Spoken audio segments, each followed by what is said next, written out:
When people think about the American mafia, they usually picture Italian families, New York bosses, smoky back rooms, and men in sharp suits deciding who lives and who disappears. Popular culture has spent decades teaching audiences to associate organized crime in the United States with white ethnic syndicates, the Five Families, Chicago outfits, Irish crews, and the mythology that grew around them. But beneath that familiar image, there was another underworld operating in plain sight. Less glamorous, less romanticized. In many ways, even more opaque.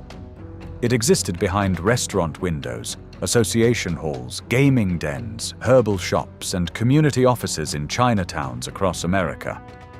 And in San Francisco for a time, it was violent enough to leave whole blocks associated with fear, blood, and silence.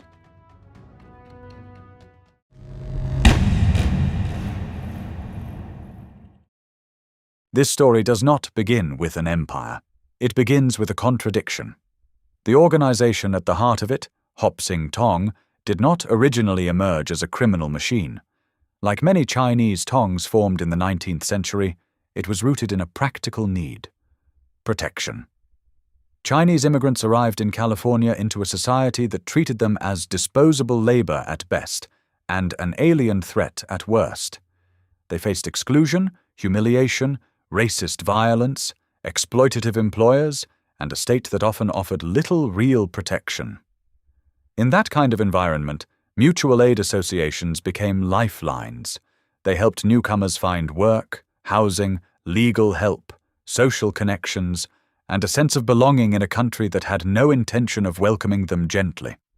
But power built in the name of protection has a habit of changing shape. Over time, some Tong organizations learned that influence inside a vulnerable immigrant community could be monetized. A group with the ability to settle disputes, offer loans, find workers, and command loyalty could also extort, intimidate, and control. Gambling, vice, smuggling, and protection rackets gradually attached themselves to institutions that had once presented themselves as guardians of the community. In San Francisco Chinatown, that shift did not happen overnight. But once it took hold, it changed the entire social ecology of the neighborhood. The Tong Hall was no longer just a cultural or social center. It could also be a political office, a financial hub, a broker of favors, and, in some cases, the respectable face of organized crime. The violence that followed became known as the Tong Wars. Rivalries over influence, vice markets, and territorial control produced waves of bloodshed that marked Chinatown for decades. Eventually, some degree of balance returned. Not peace exactly, but a rough arrangement. Enough, at least, for outside observers to imagine that the worst had passed. Then America changed its immigration laws. The Immigration and Nationality Act of 1965 reshaped the demographic reality of Chinese communities in the United States. New arrivals from Hong Kong and Taiwan entered neighborhoods already occupied by earlier generations of Chinese Americans who had established their own identities, hierarchies, and local systems of power. That collision created friction. The newcomers often felt excluded not only by mainstream America, but by the older Chinese American community too. There were differences in language, class, culture, our behavior, and outlook. The result was not merely a generational divide. It was a fracture inside the same ethnic space. And in fractured spaces, street power often grows quickly. Young immigrants who felt shut out from legitimacy found status, protection, and belonging in gangs. Some carried with them memories of the organized criminal cultures of Hong Kong and Taiwan, where triad structures had long histories and social influence. In San Francisco Chinatown, groups such as Wah Ching, Joe Boys, and the street enforcers associated with Hop Sing emerged out of this atmosphere. These were not the old mutual aid societies. These were younger, more reckless, more visibly violent formations. Boys and young men using intimidation, beatings, robberies, and firearms to carve out rank and territory. And what made the situation more dangerous was the relationship between these youth gangs and the Tong structure above them. Older Tong leadership had less interest in committing street violence themselves, but they understood the value of having younger crews to enforce order, guard illicit businesses, collect debts, and act as muscle. It was an efficient arrangement. The Tong maintained a semi-legitimate face. The gang handled the dirty work. One could deny what the other did, even while profiting from it. That system thrived in Chinatown's informal economy. Illegal gambling was a major revenue stream. Extortion was routine. Vice moved through hidden channels. Even fireworks became contested business, especially around Lunar New Year, when demand surged and every festive tradition became a source of profit. In a community where so much commercial life was concentrated into a few streets, territory meant income. Income meant power. And power in Chinatown had a body count. Then came the night that forced the wider American public to look. On September 4th, 1977, violence erupted inside the Golden Dragon restaurant in San Francisco Chinatown. Members of Hop Sing and their allies from Wah Ching were dining there when gunmen linked to the Joe Boys burst in and opened fire. The targets were gang rivals. The dead were not. 5 innocent people were killed. 11 others were wounded. The massacre horrified San Francisco and drew national attention. It shattered any comforting illusion that Chinatown gang warfare was an isolated internal matter or a string of petty juvenile disputes. This was organized violence spilling into civilian life. It was indiscriminate, theatrical, and devastating. The Golden Dragon massacre became a turning point. Law enforcement intensified its scrutiny. Asian organized crime, especially on the West Coast, was no longer peripheral. It had become impossible to ignore. Joe Boys would eventually be broken apart, but that did not calm the streets. It simply created a vacuum. And in organized crime, vacuums are invitations. What followed was not peace, but consolidation. With one major rival weakened, the balance of fear inside Chinatown shifted. Wah Ching grew stronger. Hop Sing remained dangerous. Younger men watched the collapse of one gang and the rise of others and learned the oldest lesson in the underworld. Survival is temporary, but opportunity belongs to whoever moves fastest after the blood dries. Among those young men was a recent immigrant from Hong Kong. Short in stature, relentless by temperament, easy to underestimate if you were careless enough to confuse appearance with ambition. His name was Raymond Chow, and the nickname that sounded almost ridiculous, Shrimp Boy, would eventually become one of the most feared names in the Chinese underworld on American soil. Raymond Shrimp Boy Chow did not look like the kind of man who should dominate a criminal empire. That, in part, was his advantage. The nickname itself sounded faintly comic, almost dismissive, a label tied to his small build and childhood image. But organized crime has always produced men who build power out of resentment, humiliation, and the refusal to be overlooked. Chow belonged to that tradition. If anything, the gap between his physical stature and his appetite for control only sharpened the force of his ambition. Born in Hong Kong in 1959, Chow arrived in the United States as a teenager. By then, San Francisco Chinatown was already a pressured environment, crowded, politically layered, economically unequal, and increasingly shaped by gang structures that offered young immigrants a crude but immediate route to identity and status. Chow reportedly came with some prior exposure to Triad culture in Hong Kong. Whether that mythology around him was fully true mattered less than the effect it had. He wanted to be seen as someone already formed by violence, someone for whom brutality was not a threshold, but a habit. He quickly immersed himself in the street-level conflicts that defined Chinatown in the late 1970s. Fights, robberies, intimidation, assaults, gang alignments. This was the world in which he made his name. But even in that setting, Chow stood out not simply because he was violent, but because he was determined. Plenty of young gang members could throw punches or pull triggers. Fewer could think beyond the next confrontation. Chow seemed to grasp early that fear could be accumulated like capital. Reputation, if managed properly, could become infrastructure. His first years were hardly glamorous. He was still one more volatile young gangster in a district full of them, competing for space with Hua Qing, Joe Boys, and other crews. But what separated him from many others was persistence. Prison interrupted his rise, yet it did not extinguish it. In 1978, he was sentenced to 11 years after an attack linked to a dispute over what he and his associates believed was an illegal gambling operation on their turf. Even after realizing they had targeted the wrong people, the robbery went ahead. It was a revealing moment. The logic was already clear. Once violence has been mobilized, morality becomes irrelevant. If the opportunity remains, take it. For many gang members, prison is where power evaporates. Networks collapse, loyalties fray, and the streets move on. For Chow, prison became a period of refinement.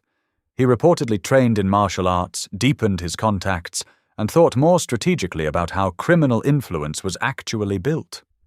When he emerged in 1985, he was no longer simply a volatile street figure. He had the instincts of someone thinking in terms of structure. The problem was that the structure he wanted already belonged to somebody else. During Chow's time inside, Hua Qing had strengthened its position in San Francisco Chinatown. Danny Wong had become a dominant figure. Hop Sing, by contrast, had weakened, with many members drifting toward Oakland. Chow returned to a city where his own side had lost ground, and his rivals looked entrenched. It was at that point that another figure entered the story and altered its scale entirely. Peter Chong. If Chow was street violence with ambition, Peter Chong was organized crime as strategy. Chong had serious standing in Wo Hop To, a powerful Hong Kong Triad organization, and his presence in California reflected a broader project. The goal was no longer to influence one neighborhood or skim money from isolated rackets, as the goal was expansion, systematized, transnational, disciplined expansion through existing Chinese criminal structures in the United States. To do that, Chong needed someone deeply rooted in the local landscape, someone who understood the crews, the grudges, the Tong politics, the street loyalties, and the weak points in San Francisco's Chinese underworld. Raymond Chow was useful precisely because he had lived inside that chaos. The alliance was transformative. Chow became the number 2 figure in the American branch of Wo Hop To. His Hop Sing network was folded under a much larger Triad umbrella, giving him access to money, legitimacy within the underworld, and strategic support beyond the limits of Chinatown. This was the moment when a local gangster became something more dangerous, a node in an international criminal architecture. With that backing, Chow began to rebuild Hop Sing as an aggressive force. He recruited younger men, reactivated older loyalties from Oakland, and fashioned a more organized operation that blurred the boundaries between community structure, gang power, and transnational Triad influence. The method was brutally simple: absorb smaller groups, intimidate the undecided, and eliminate those who resisted. In effect, he and Chong were trying to build a unified Chinese criminal front under Wo Hop To's protection. Some gangs were folded in through pressure, others through fear, others through the quiet recognition that resistance would be suicidal. Street groups such as Sui Sing and Jackson Street Boys were brought to heel. One by one, the fragmented landscape narrowed. Chinatown was being reorganized, not through peace, but through coercive centralization. Only one major obstacle remained: Hua Qing. Danny Wong's gang was too established, too proud, and too strong to join voluntarily. Chow reportedly approached him more than once. Wong refused. In a normal political world, that would have meant rivalry. In Chow's world, it made Wong expendable. In April 1990, Danny Wong was shot dead. The consequences were immediate. Some of Hua Qing's loyalists fled south to Los Angeles. Others, leaderless and exposed, submitted. The most significant holdout in San Francisco Chinatown had been removed, and with that, Chow and his backers came close to controlling the entire local underworld. But power acquired through forced loyalty carries its own instability. The bigger the system became, the more difficult it was to control all its moving parts, and Peter Chong's ambitions extended beyond the Bay Area. Boston, New York, and the East Coast entered the picture. The project was now openly imperial in criminal terms: integrate Chinese gangs and tongs across multiple cities into a broader wo-hop-to sphere. That meant negotiations, threats, assassination plots, internal discipline, and constant surveillance of allies who might defect. It also meant ever more reckless schemes. There were murder plans targeting rivals in Boston. There was the bizarre and still murky episode in which Chong's own house in San Francisco was allegedly set on fire, possibly for insurance fraud or relocation purposes, involving Cheol Su Lee and Andy Lee. A reminder that this world could be both coldly strategic and astonishingly self-destructive. Eventually, the state began to catch up. By the early 1990s, and federal attention was intensifying, gambling charges, major trafficking operations, and informants began to erode the network's security. In one especially revealing twist, Chow suspected a woman in his orbit of being an informant and ordered her beaten twice. Ironically, she had not originally been the source he imagined, but the violence pushed her into cooperation with police. It was an almost perfect illustration of how criminal organizations often engineer the very betrayals they fear most. In October 1993, a sweeping indictment landed. 48 counts, 19 defendants, a criminal network stretching from Hong Kong to the Bay Area and across to Boston. For the first time, the federal government used RICO law against Asian organized crime on the West Coast in a major way. The message was unmistakable. This was no longer being treated as a scattered gang problem. It was being framed as an organized criminal enterprise. Peter Chong fled. Raymond Chow could not. And the empire he had helped build through intimidation was about to discover the weakness at its core. No system held together by fear remains sealed once people begin calculating how to save themselves. Criminal empires rarely collapse in a single dramatic moment. More often, they erode in stages, first through arrests, then through resentment, then through memory. People who once swore loyalty begin to revise their loyalties around survival. Associates become witnesses, friends become liabilities. The mythology remains intact long after the structure underneath it has started rotting. Raymond Chow spent years helping to create exactly that kind of world. In the end, he was destroyed by it. After the federal crackdown of the early 1990s, Chow faced prosecution in separate cases involving illegal weapons trafficking and fraud. The courtroom was not just a legal arena, it was the place where underworld loyalties were converted into bargaining chips. One of the most significant blows came from Wayne Kwong, a former associate who chose to cooperate with prosecutors in exchange for leniency. It was one more example of the logic that governs organized crime once the state presses hard enough. Every code of silence has a price, and eventually somebody decides theirs has become too expensive. In 1996, Chow was sentenced to 23 years in prison. By then, the structure around him was already deteriorating. Hop Sing had lost much of its former edge. Wo Hop To's American operations were badly damaged. What had looked, just a few years earlier, like a formidable Triad-backed apparatus spanning multiple cities, was now a compromised and fragmented criminal network. Peter Chong, meanwhile, had fled abroad. At first, Chow refused to cooperate against him. Perhaps that refusal reflected pride, perhaps calculation, perhaps the last residue of old gangster theater. But when Chow later learned that Chong had retained his lawyer during the 1996 case, he interpreted it not as support, but as manipulation. In the underworld, perception matters more than legal nuance. Chow believed he had been betrayed. That was enough. He reversed course and agreed to cooperate. He was not alone. Cheol Su Li and others also became valuable witnesses. Chong was eventually extradited to the United States and convicted on charges including fraud, extortion, and conspiracy linked to organized crime. Chow's cooperation paid off. He was released in early 2003. That should, in theory, have been the end of his significance. A former gang boss, aging, imprisoned, exposed, cut off from the world he once dominated. But Chow understood something that many old gangsters never properly learn. In modern America, public image can be as useful as street power. If he could not return openly as a kingpin, he could return as a redeemed man. And so he did.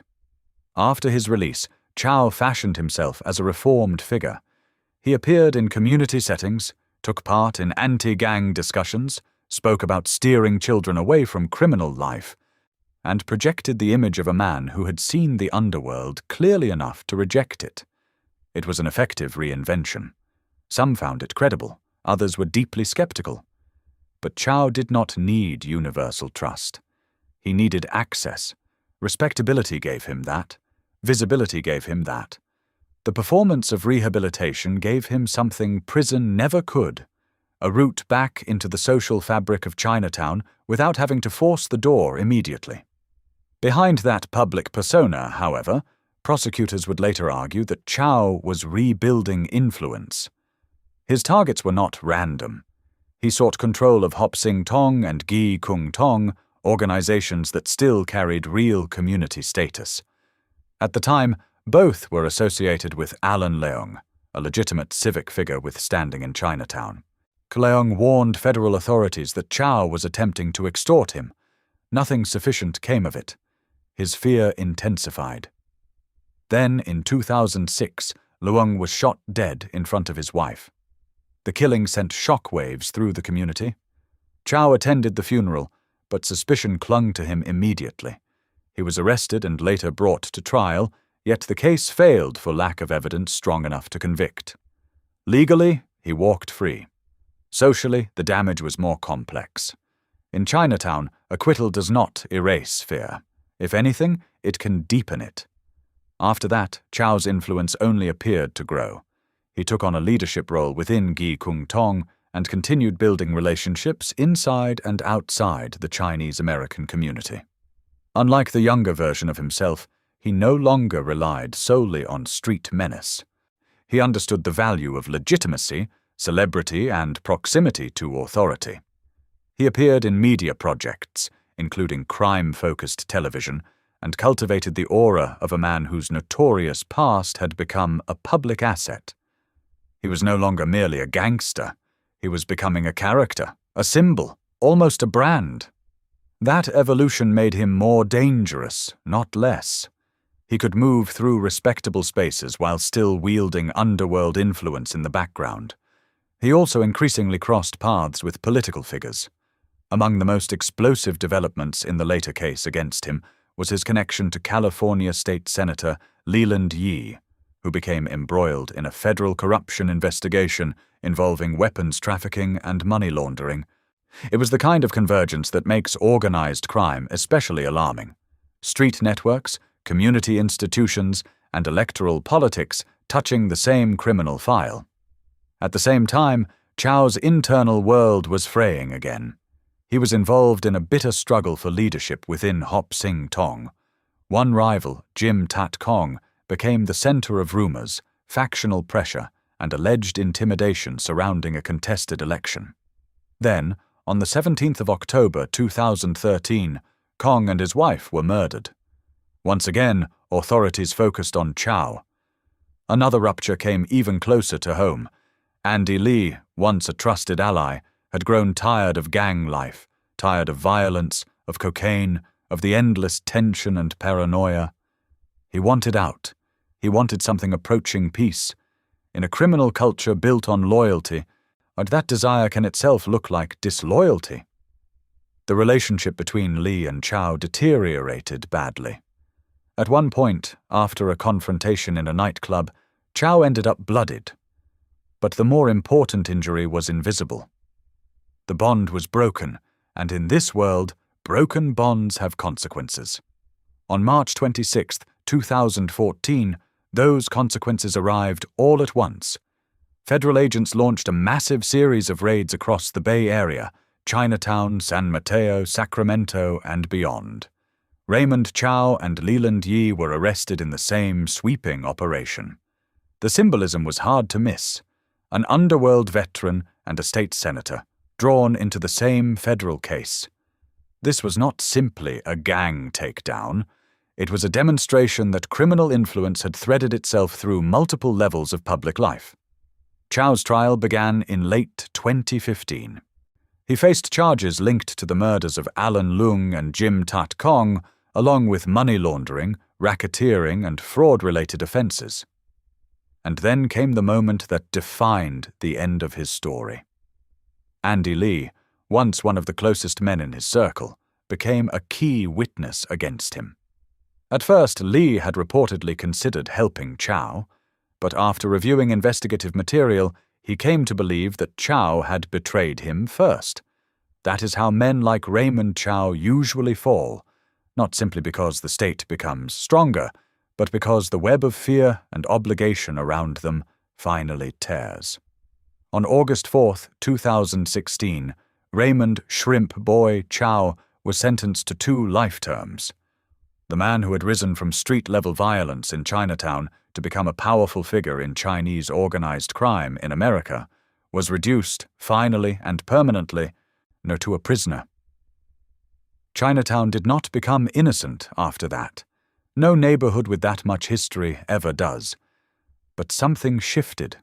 The long shadow cast by Chow and the generation he represented began to recede. And what remained was the real lesson of his story. Institutions built to defend vulnerable communities can, in the hands of men obsessed with power, become instruments of predation against the very people they were meant to protect.